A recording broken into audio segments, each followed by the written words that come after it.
always agree with the things you say about USDA, but he does present a lot of good information for you to stop and consider. He also talks a lot about the processes, which is what I'm going to focus on this morning. You see, at USDA, we are truly an unbiased party in this process. And I have made a point of coming out here and talking with you over the course of several months because this is a really important decision that is truly in your hands. And I want to make certain that you all understand what it is you are considering and what the process will be like that you are going to enter into. There are a couple of things that I can certainly guarantee you, and Chip referred to them. First of all, I will not, the Secretary of Agriculture will not hold 4 hearings in any 1 year. I guarantee that. The second thing I will guarantee to you is that USDA and the Secretary of Agriculture will not give you a decision in 62 days. So you can put money on that one. It's not too often that the government is 100% certain of something, but I can tell you what, I'm 100% certain those things will not happen. Now the reason those things will not happen is because of the process, and Chip alluded to the process to some extent. This process is a very inclusive process, and it's a process designed for you to participate in, you as producers. And as Chip alluded to, it's incumbent upon you to participate. You have to know what it is that you want in a federal order, and then you have to be willing to present that information and evidence during the hearing process. It's crucial that that information gets in on the hearing process. The reason it is crucial is because USDA can only use the information contained in that hearing process for which to base a decision. I also guarantee you that you will understand exactly why. You may not agree with everything, but you will understand why USDA issues the decisions that they issue. Because in the context of that hearing proceeding, when we issue the recommended decision, we will explain fully why we made the decision we made. You will understand it. You may not agree with it, but you will understand it. Okay, so what is this process that we're talking about? It is the rulemaking process. It's a process that is designed to be very formal, and the purpose, I believe, for that formality is to ensure that all parties have access to the process and that no one individual or entity can influence the process behind the curtain, if you will. Everything is transparent. From the moment that USDA receives a proposal, and currently here in California, the 3 main cooperatives are working together to create a proposal. When they send that in to USDA, we will immediately post that up on the web for everyone to take a look at. When we receive that proposal, we are required to follow certain steps. Now, we have a brochure, and I have 2 individuals with me in the back of the room, Aaron Taylor and Bill Wise, who have copies of this if you want this. This is the process that is used in a federal order proceeding. This particular brochure talks about amending an order. And in 2006, Congress said, here's the time frames that you have to adhere to. We are promulgating an order. We're starting from scratch. We're building a new order here. So these time frames are not mandated.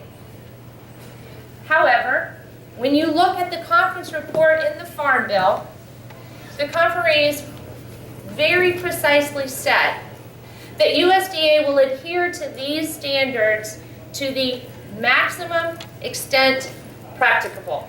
Now, I practiced that little phrase quite a bit so I could get it to come out. Anyway, will we adhere to it precisely? No, we will not. Because this is a very complex and a very thorough process that you may be entering into. but we certainly have been provided direction that we need to adhere to it to the best that is possible. But in that process, we want to make certain that everybody has a chance to participate and put their information forward.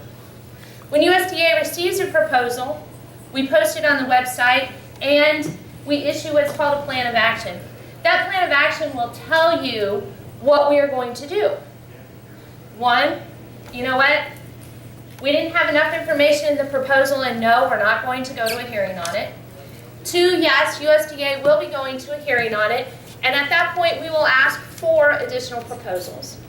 And number three, we could say we received this proposal in, but it doesn't have enough information for us to thoroughly understand what the intent is, and so we ask for additional information. Now let's say we get the proposal in, and we say, yes, we're going to be going to a hearing. We will ask for additional proposals. And I fully expect, I would agree with Chip on part of what he said. I certainly believe we will get in many proposals to modify various provisions that are contained within the main proposal that we receive. I'm not so certain, Chip, that we will get a full proposal from anywhere else. But I do believe we will get lots of modifications to all of the individual proposals that are contained within the main structure of the proposal submitted by the cooperatives. We will then post all of those proposals out.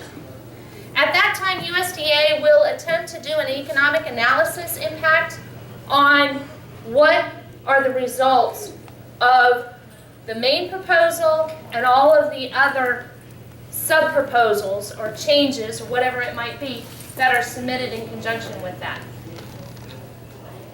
We will also announce at that point when we're going to go to a hearing. Now, I have said, Chip, I wouldn't mind, particularly since I left Virginia yesterday and there were 8 inches of snow on the ground and it was about 15 degrees, so I really wouldn't mind spending a few weeks down in San Diego this time of year. That'd be kind of nice. Unfortunately, we won't be going to San Diego because we will be going to where you are located at. I've had the opportunity to spend a lot of time along that Tulare, Fresno, Modesto corridor. I can't say that really compares much to what we have here in San Luis Obispo as far as California landscaping is concerned. But the hearing would be contained in that area where you guys are located at. And we may venture out to other places that would be determined. But it's at that point that is so critical. Because simply submitting a proposal to USDA does not mean you're going to get what you want. You have to come to that hearing and you have to present evidence to show how this proposal will ensure and prevent disorderly marketing of milk in the geographic area. In this case, we'll say the state of California. It's incumbent upon you to do that. Now, you all have excellent economists working, if you're in the co-ops, working, and they're putting together arguments. But I guarantee you, as you heard from Chip, there are individuals who will also be putting together counter information to make certain that every point, A to Z, and every potential impact will be brought out at that hearing. Now, I don't know, Chip, if it'll be a 8 to 10. He said this morning when we were having breakfast, 16 weeks. I'm thinking, oh my goodness. I don't know how long the hearing will take. It certainly will take a while. And it's intended to take a while so all of that information gets in there. That's part of the reason this time, before we enter into that rulemaking process, is very critical. Because it's during this time that USDA can engage in conversations with you. We can explain how provisions work in the orders. You can ask questions. We have had many questions posed, and I know some of you in the audience have submitted some. What we hope to release tomorrow up on our website is a list of the questions that we have received, and we'll be posting answers for that. We decided that that was the best way to get the information out to you to ensure that everybody had the same information. Because we were getting a lot of phone calls, which we like to have because we know that you're listening and that you're engaged in this process. But we wanted to make certain that everybody heard the same information. So that should be posted up on AMS's Dairy Program's website tomorrow. And the more questions, I know Mike said we'll post some up here, but we'll be happy to do that. Once we enter that rulemaking process, then we at USDA cannot say anything other than to tell you what the next step is. And again, what we enter into is ex parte communication restrictions. That's a legal term. These lawyers know it very well. And trust me, if we at USDA fail to adhere to them, they'll be the first ones to let everybody know. And you know what? That's a good thing. That is a very, very good thing because it really, truly protects the integrity of the process. You see, if somebody decided to call me and say, hey, Dana, you know about this California federal order that you're doing? I think you need to do X, Y, and Z. And they weren't at the hearing, they didn't present that, I would immediately go to my lawyers at USDA and say, so-and-so called me, this is what they said. We would type that up and we would file that as part of the hearing record. And that individual's name and the company that they're with or the farm they're with or whatever it might be would be on record. And all the world would see that they were trying to influence us off the record, if you will. A lot of people don't want to be associated with something like that. And it's a good thing that we have these restrictions in place.